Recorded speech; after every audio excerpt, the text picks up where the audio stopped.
What's good? Today is Monday, April 13th. It is approximately like 3:45 p.m. I'm gonna just get right into it. Adversity is a terrible thing to waste. Almost all of the biggest periods of growth in your life have germinated from your lowest points. This is something I got from Chris Williamson. I pretty much agree with it. The only thing I would say is maybe not necessarily low. Like you could get growth without necessarily having to hit rock bottom, but I do believe that adversity allows you to grow, and we shouldn't necessarily waste it. And I've noticed like throughout my life, I definitely have seen significant amounts of growth whenever I hit adversity. One of the first things I remember was this was back when I was probably like 20 years old or so. Broke up with a girl, heartbroken, all this other stuff, yada, yada, yada. But during that time, I stopped going to the gym. Like when I was with her, when I first started dating her, I was going to the gym. Even when COVID hit, I was still working out like outside. But then I remember when we got back to campus after COVID and stuff like that, me and her were still dating for a little bit. Like I wasn't going to the gym. I wasn't working out. I wasn't taking, I was eating BS. I wasn't really eating healthy or none of that. And I just felt like I wasn't really on top of like my stuff. I don't think I was as productive. I mean, I was doing schoolwork and stuff, but like I was literally just like getting high, do schoolwork, get high, and then do nothing. And then I would like talk to her on FaceTime before we went to bed, and then that was it. And then like I would try to like see her all the time and all this other stuff. But then me and her broke up, and I hit a, yeah, it definitely wasn't rock bottom, but I was hurt, dog. That was like my first real heartbreak. I was hurt, dog. And there was moments when I got my heart broken. I will always remember sitting in my apartment. It wasn't this apartment. Sitting in my like studio apartment on the couch, all all black. And I'm just sitting there, no lights on, just hurt, dog. Not listening to nothing, not doing anything. It's like 9 p.m. at night, no lights on. I'm just sitting in silence, in pain, bro. Just so freaking hurt. And I hit a point where I was like, I can't do this. Like, it can't be like this. Life gotta change, and I refuse to let this happen. So I got up. I was like, all right, I really didn't know what to do, but I knew I could at least go to the gym. That was always like my fallback. Whenever I got hurt over something, I felt like I would always run to the gym. And I was like, okay, I don't really know what to do, but I stopped going to the gym and I can at least do that. So I think like I eventually ended up going. I found a crunch, got a gym membership. It was cool because Trey, my best friend, he got a gym membership as well. So I was like, all right, cool. I got a workout partner as well. I got an accountability partner. So that's straight. And I started going to the gym. So I used that pain to change myself physically. I was out of weight. I mean, I wasn't overweight. I've never really been out of shape, but because I've been in shape for a good amount of my life, like when I stopped going to the gym, you don't look the same, you don't feel the same.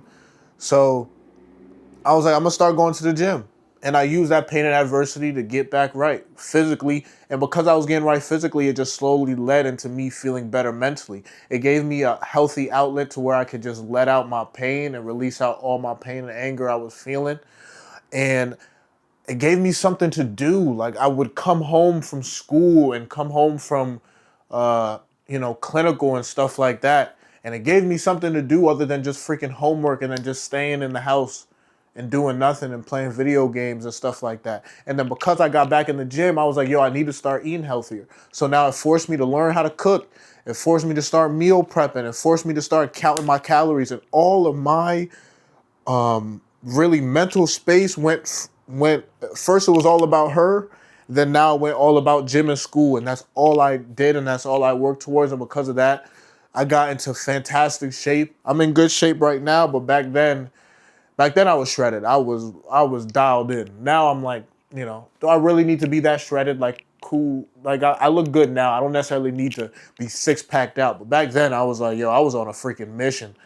And it allowed me to become better and become healthier. But if it wasn't for that heartbreak, if it wasn't for that pain, if it wasn't for that adversity, I would have never seen that growth. And crazy enough, I learned how to get a six-pack. I always wanted a six-pack, but I was never able to get it. And during that period of time, I learned what it took to get a six-pack. I learned that nutrition is very, very big, that you need to start watching what you eat, and that's damn near more important than working out at times. So I was able to learn that. I did so much freaking research. Because of that, I started to change the way I think. I changed the way I viewed the world. That's why I found out about Jordan Peterson, and I started to learn. I mean, my father did teach me a lot about becoming a man as well, but, I don't think nothing can really prepare you for living on your own. And because I was living on my own a lot, I was still seeking for other outlets and other ways that I could learn and grow to become a better man. And I think Jordan Peterson helped me with that. I watched a lot of his lectures, and I learned a lot about people, and I learned a lot about just myself and things that maybe I should do, a couple morals I took into place. I wanted to be a better person, and I think he preached or taught a lot about things you can do that ultimately lead you to be a better man, a better person, and a stronger person as well. And I don't think I ever would have got that if it wasn't for that heartbreak, if it wasn't for that pain, if it wasn't for that adversity.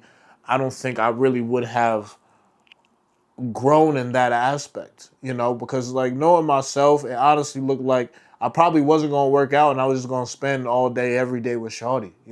I almost got too engulfed in her, and I stopped doing the things that I once was doing before I met her. And crazy enough, the things I was doing before I met her were probably the things that made her like me. But at that time, I didn't realize that, and I didn't really understand that. So if it wasn't for that pain, I would have never gotten to the place I was now. Also, another story I have too was just back when I was in high school, and I remember I talked about this recently on another video. Very antisocial, didn't really talk to nobody, very to myself. But because of that, I was a little bit depressed, or maybe it probably wasn't depression, but I was just a little bit sad. Then I came to college, and I was still dealing with the same thing. I wanted to talk to girls, but I was having troubles with it. I wanted to just make friends, but I was having trouble with it.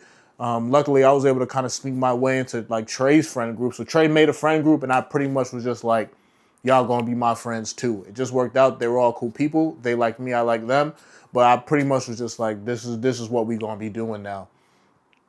But I was tired of that. I was tired of being negative. I was tired of not getting attention from females and not being able to be confident in my conversations. And I was just in a lot of pain, and I was hurt. And because of that, because of the adversity I was facing, because I was just fed up with my life, I changed everything. I read the Book of Power. There's a book named The Power of Positive Thinking. I read that. I read How to Win and Influence Friends. I read that, and I literally just put myself in uncomfortable situations. I started to change the way I think. I started to become more positive. I started to carry myself in a different way. I started to act differently. I started to actually go out and try to talk to women. I started to go out and actually try to talk to people in general. I got a job where I had no choice but to talk to people when I was working at Timberland as a sales associate. Then on top of that, once I came back to school, I had to do clinical. So because of that, I'm working in the hospital now doing clinical. I can't be all freaking shy. I got to go up and ask people, hey, how you doing today? I'm here to take your x-ray, this, that. I got to actually be social. So, but if it wasn't for that pain that I was feeling for years, like I said, damn near all throughout high school, I was feeling that pain. To the freshman year of college, so I feeling that pain. If it wasn't for that pain and that adversity, I would have never changed. I would have never seen that growth. And that, crazy enough, that might have been probably the biggest growth I have seen to this day in myself. And that's why I do agree with that quote, but I don't think you necessarily have to be in an all-time low to see major growth. But I do believe you need to be facing some type of adversity, some type of pain. And it says adversity is a terrible thing to waste. It's true, because adversity, that pain, when you hit a certain point, you just tired of it. And you now just, there's a fire lit under you, and you're like, listen, I'm not going to do this no more. I'm not going to live like this no more. And you're going to attack whatever you're trying to do, whatever positiveness that you're trying to do, the positive change you're trying to face, you're going to attack that with all you got. And that's what I did. I attacked it with all I had. So if you are facing any type of adversity, let's not waste it. You could sit and you could wallow in your pain and do nothing and just continue to feel pain and pain and pain day in and day out. Or you could use that pain to be great. You can use that pain to change who you are. I use that pain to learn how to talk to women. I use that pain to learn how to talk to people in general and to make connections and talk to people. I learned that pain to get back in shape and to take back my life and to start eating healthy and to start carrying myself a certain way, you know? But if it wasn't for that pain, who's to say I'd be here where I'm at now? If I just let that pain go to waste, who's to say that I wouldn't be fat, overweight, nobody likes me, no real social skills, can't talk to women, can't talk to men, can't make any new friends.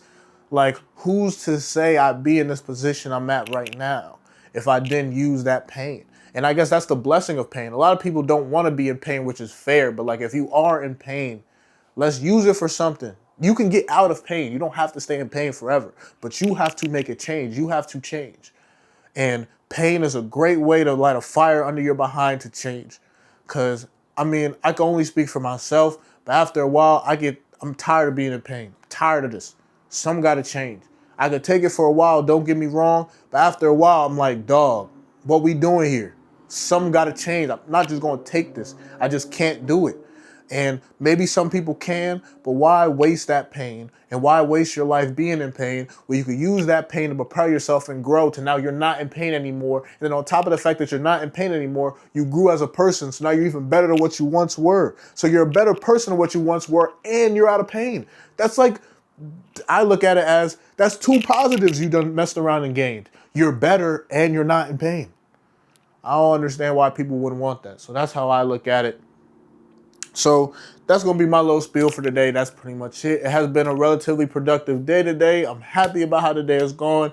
I done got up, went to the gym, had to take care of some things with my car. I had to get an emissions test. I found a new cleaner. I laughed at myself earlier today because I was like, maybe this is the product of getting older. I'm not old. I'm 25. But maybe this is the product of getting older. I found a new cleaner. And as I was making the account, I gave her the shirts. And she was like, okay, it'll be done the day after 4. I was like, the day after 4? I ain't never been to a cleaner that had like same day pickup. On some like no extra it's free same day pickup. And I was excited. And I was like, damn. If I was 18-year-old me would have been like, all right. But like 25-year-old me is excited for same day pickup for the cleaners. You know what I mean? So I probably won't even pick it up today anyway. So I'm excited about something that I won't use today, but I will use it eventually. And that's why I'm excited about it. So I was able to go to the cleaners, came home, meal prep for the next couple of days, which is cool. So I don't got to buy no food out, but I do got to do grocery shopping tomorrow. But done practice guitar. I done did some reading. I'm recording a video now. Probably finna edit this. But overall, it's been a pretty productive day, and the day's not over. After this, I do need to eat. I already ate breakfast, so I just need to stay on schedule. So I do need to eat some lunch. But overall, today's been pretty good. Let's just trying to stay on track, trying not to let the day get away from me. And I've been doing pretty well today, so I'm proud of myself in that. But that's going to be pretty much it. Thank y'all for watching. I appreciate you taking the time out your day to watch. Brody, I love you, man. Keep your head up. Keep pushing. Any type of pain you do feel, just use it to propel you. Use it to get better. And don't slow down, man. Just continue to grow. But catch y'all on the next one. Peace.